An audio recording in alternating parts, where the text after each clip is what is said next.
कर्जमाफी तुम्हाला करतो म्हणणार करणार नाहीत, हे शेतकऱ्यांनाच हुशार होणं गरजेचं आहे. त्यांनी तुमची चव ओळखली. शेतकऱ्यांनी निर्भीड व्हायला पाहिजे. जर तुमच्या बियाणाचे भाव वाढतील तर आमच्या मालाचे का वाढत नाही? बार बार बार बार बार बार त्यालाच बसवायला आणि त्याच्यावरच गुलाल टाकायला तुम्हाला काय मिळेल? सोन्याचे अंडे देतो का देऊ? राज्यात पाणी टंचाईमुळे अनेक प्रश्न निर्माण झालेले आहेत आणि या पाणी टंचाईचा फटका शेतकऱ्यांच्या जीवनावर विविध अंगाने होतो. सामाजिक प्रश्न निर्माण झालेले आहेत, आर्थिक प्रश्न निर्माण झालेले आहेत आणि आरोग्याचे प्रश्न सुद्धा शेतकऱ्यांचे निर्माण झालेले आहेत. माझ्यासोबत मनोज जरांगे पाटील आहेत. त्यांची ओळख सांगण्याची गरज नाही, आरक्षणावर ते सहसा बोलत असतात. मात्र आज मी त्यांच्यासोबत दुष्काळावर बोलणार आहे, पाणी टंचाईवर बोलणार आहे. कारण ज्या समाजाचं, ज्या कॅटेगरीचं ते नेतृत्व करतात तो मोठा शेतकरी वर्ग त्यांच्या पाठीशी आहे आणि म्हणूनच त्यांनी याविषयी बोललं पाहिजे. पाटील साहेब काय म्हणाले? एकंदरीतच फार वाईट अवस्था आहे. पिण्याला पाणी नाही, जनावरांना पाणी नाही म्हणून बाजारात मोठ्या प्रमाणात जनावर आहेत. पोरांच्या शिक्षणाचा प्रश्न निर्माण झालेला आहे. उलट शेतकऱ्यांच्या आरोग्याचा प्रश्न निर्माण झालेला. पाणी नसल्यामुळे अनेक दिवस आंघोळीला सुद्धा भेटत नाही शेतकऱ्यांना. नाही, विदारक परिस्थिती याला खरंच जर विरोध करायचा म्हणून नाही, पण जेवढे सरकार झाले ना, मग ते काँग्रेसचं असो भाजपचं असो, खरंच सरकार जबाबदार आहे की त्यांच्या डोळ्यासमोर जगाचा पोशिंदा शेतकऱ्यांचे जर हे हाल व्हायला लागले. आज लोकांना अक्षरशः तुम्ही म्हणताय ते खरं आम्हीही बघतो की बाजारात जनावरं सुद्धा विक्रीला लोकांनी काढलेत. खायला टाकायला काय नाही, खायला असलं तर प्यायला पाणी नाही. त्यामुळे आमचाही नारायणगडाचा कार्यक्रम या दुष्काळाच्या सावटामुळेच आम्हाला रद्द करायला लागलेला आहे. कारण ही परिस्थिती भयानक आहे. खरं तर सरकारनं शेतकऱ्याला जे मजबूतीनं लागतं ते देणं गरजेचं आहे. म्हणजे यांनी अगोदर पाणी उभा करणं खूप गरजेचं होतं. सगळ्यात अगोदर यांनी सगळे नदीजोड प्रकल्प जर केले असते, मोठमोठाले धरणं त्यातले गाळ काढले असते, मोठमोठाले बंधारे बांधले असते. मोठाले तुम्ही असं ते दाखवू नका आम्हाला. कुठे वड्या नाल्याला बांधलेले ते नकाच दाखवा आम्हाला. म्हणजे जी खरी परिस्थिती येते, तुम्ही पाणी शेतकऱ्यांना प्रचंड करायला पाहिजे होतं आणि वीज एक द्यायला पाहिजे होती. कधीच सावट शेतकऱ्यावर आलं नसतं. या शेतकऱ्यानं तुम्हाला कधीच कर्जमाफी मागितली नसती, कधीच. आणि कधी कर्जबाजारी शेतकरी झालाही नसता. तुम्ही ह्या 3 गोष्टी जर त्यांना दिल्या असत्या, पहिली गोष्ट त्यांना पाणी उपलब्ध करून देणं गरजेचं होतं. म्हणजे किमान एक 20,000 प्रति हेक्टरला पाणी पुरल राज्यभर इतक्या स्वरूपाचे मोठमोठाले तलाव त्यांनी उभारायला पाहिजे होते की म्हणजे कोणी ओलिता वाचून राहिला. जसं की आता हे गोदापट्ट्याचा ग्रीन बेल्ट आहे, हे जर तुम्हाला असे ग्रीन बेल्ट तयार करायचं असलं तर तुम्ही एक नियोजन करायला पाहिजे होतं की एक 10-20 हजार हेक्टरचं त्याला पाणी पुरण एवढ्या जमिनीला एवढले तलाव प्रति 20,000 हेक्टरला तरी उभा करायला पाहिजे होते. त्याच्याबरोबर वीज ही दिवसाच द्यायला पाहिजे होती. शक्यतो 24 घंटेच असायला पाहिजे शेतकऱ्यांना. कारण शेतकरी जितका देश जगू शकतो किंवा जो आयकर येतो, जो टॅक्स भरायला लागतो, शेतकरी हा सगळ्या अंगानं देशाला वाचवणार आहे, सगळ्या अंगानं. आणि त्याला आरोग्याची सुविधा, ह्या 3 गोष्टी खूप करणं गरजेचं होतं. शिक्षणाचा बोऱ्या वाजला शेतकऱ्यांच्या पोरांचा. प्रश्न तोच आहे पुढे की शेतकऱ्यांच्या समोर आता मी जसं बोललो की सामाजिक, आर्थिक आणि आरोग्याचे प्रश्न निर्माण झालेले आहेत. त्याच्यामध्ये सामाजिक प्रश्न मोठा आहे की अनेक शेतकऱ्यांच्या मुला मुलींचे लग्न आता जुळलेले पुढे ढकललेले आहेत किंवा काही लोकांनी जुळवणं टाळलेलं आहे. हा सामाजिक मोठा प्रश्न का नाही होणार? बघायचं कोणाकडं.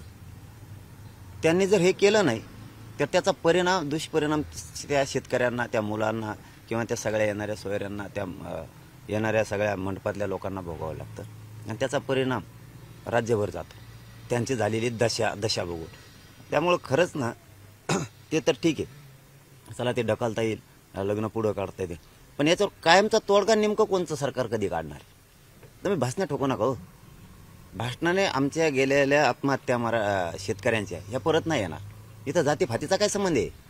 इथं जातीचा संबंध नाही. हे सगळ्याच जातींचं दुःख आहे, सगळ्या जाती धर्माच्या शेतकऱ्यांचं दुःख आहे. तुम्ही नेमका कोणत्या दिवशी तोडगा काढणार आहे की जेणेकरून हा शेतकरी सुखी दिसेल, त्याच्याही शेतावर त्याला उसासातून पाणी आलेलं दिसेल? हे स्वप्न कधी बघायचं त्याने? तुम्ही बोलून जाता, भाषण ठोकता, आम्ही शेतकऱ्याला हे करू, किसानाला की सगळ्या सरकारांनी आतापर्यंत मराठवाड्याचा जर अनुशेष भरून काढला सिंचनाचा, तो 1000 कोटीमध्ये जातो.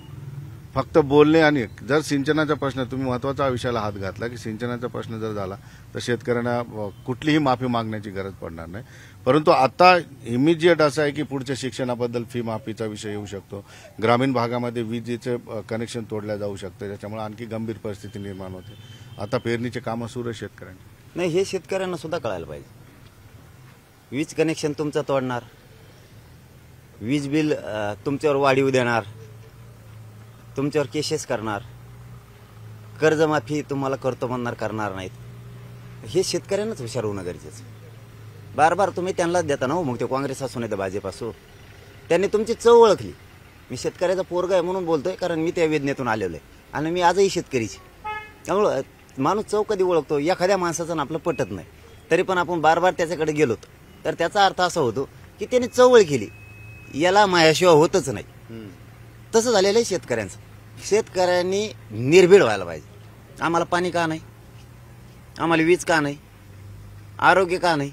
जर तुमच्या बियाणाचे भाव वाढतात तर आमच्या मालाचे का वाढत नाहीत. हे ज्यावेळेस हे बघा, रोष असला पाहिजे, एक चीड असली पाहिजे, एक राग असला पाहिजे. न्यायासाठीचा म्हणतोय मी, न्यायासाठीचा. शेतकऱ्यांच्या पुढे या देशात कोणाची टप्पर सुद्धा नाही जायची. पण शेतकऱ्याची एकी नाही हेच पथ्यावर पडते सरकारचं. जर सगळा शेतकरी एकत्रित उभा राहिला तर सगळ्या शेतकऱ्यांचे प्रश्न मिटू शकतात. खरं सांगतो, लय मोठा विषय नाही देऊ, लय मोठा विषय नाही. तुम्ही जर 10,000 20,000 हजार हेक्टरवर पाणी दाबायचं जर ठरवलं तर हे लय मोठा विषय नाही. करायचंय की नाही ही इच्छाशक्ती महत्वाची.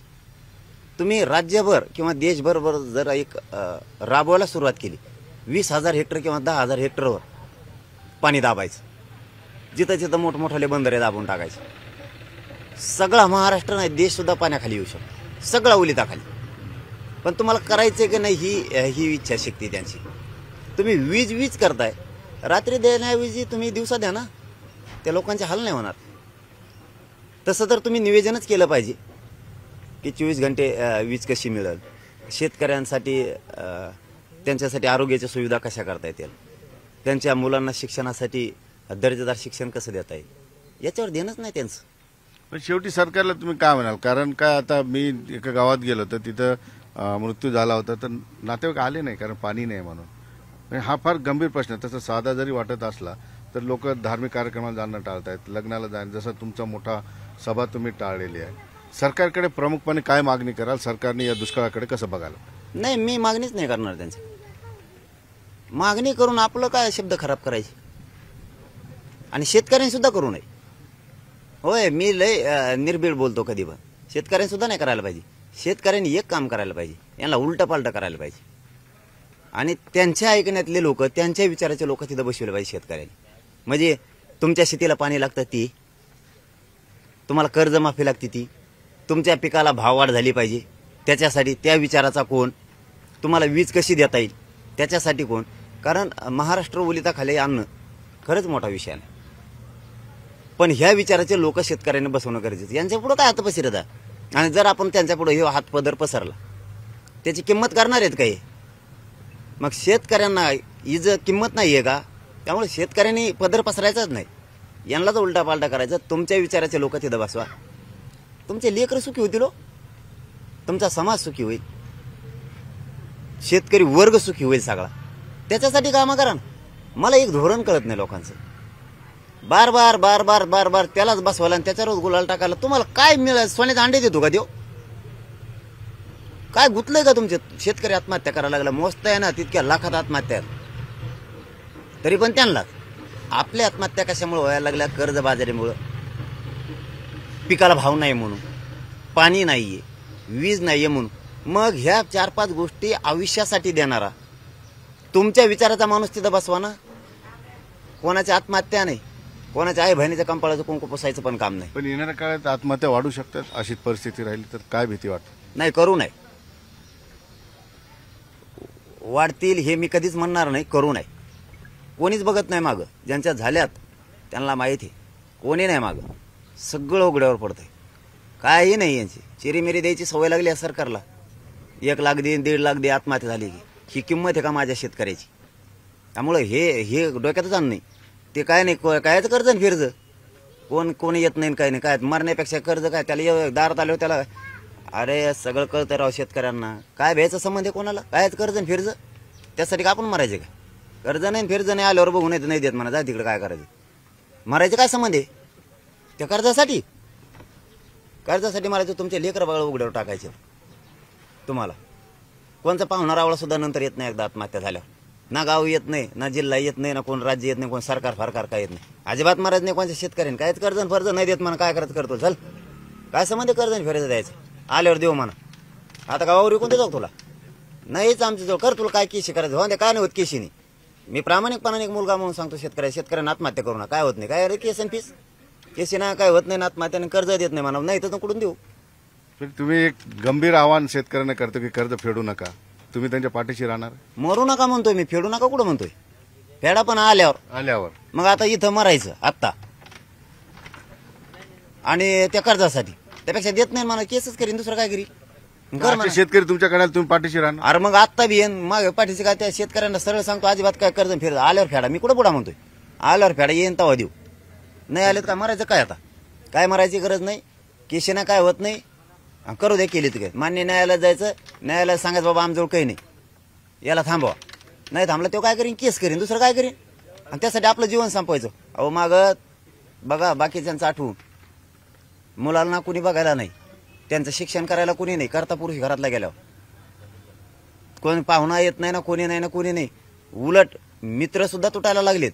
ज्याच्या घरात आत्महत्या झाली तिथं त्यांना वाटतं काय मागतोय काय म्हणून. हे रिअल आहे. बोललेलं वाईट वाटल, परंतु ही रिअल परिस्थिती आहे. त्यामुळे मरू नका कोणी. कर्ज फर्ज काय करीत नाही. काय कर्ज फिरज आल्यावर देऊ म्हणत नाही. कर तुला काय करायचं, नाही देत. निश्चितपणे एक या ठिकाणी महत्वाची गोष्ट अशी आहे की मनोज जरांगे पाटील यांनी स्पष्टपणे शेतकऱ्यांना आवाहन केलं की आता मागत बसू नका, हात पसरू नका. आपल्याला देणारे लोक त्या ठिकाणी बसवा आणि महत्वाची गोष्ट या ठिकाणी आत्महत्या करू नका. आणि खरंच जर तुमच्याकडे पैसाच नसेल तर तुम्हाला कर्ज फेडायची वेळ तुम्ही कसं फेडू शकता? नाही फेडत म्हणा, आल्यानंतर फेडू, असंच आवाहन त्यांनी केलं. आणि अशा शेतकऱ्यांच्या पाठीशी राहण्याचं मनोज जरांगे पाटील यांनी शेतकऱ्यांना आवाहन सुद्धा केलं. सुधीर जाधवसह सिद्धार्थ गोदाम, न्यूज 18 लोकमत, अंतरवाली, सराटी.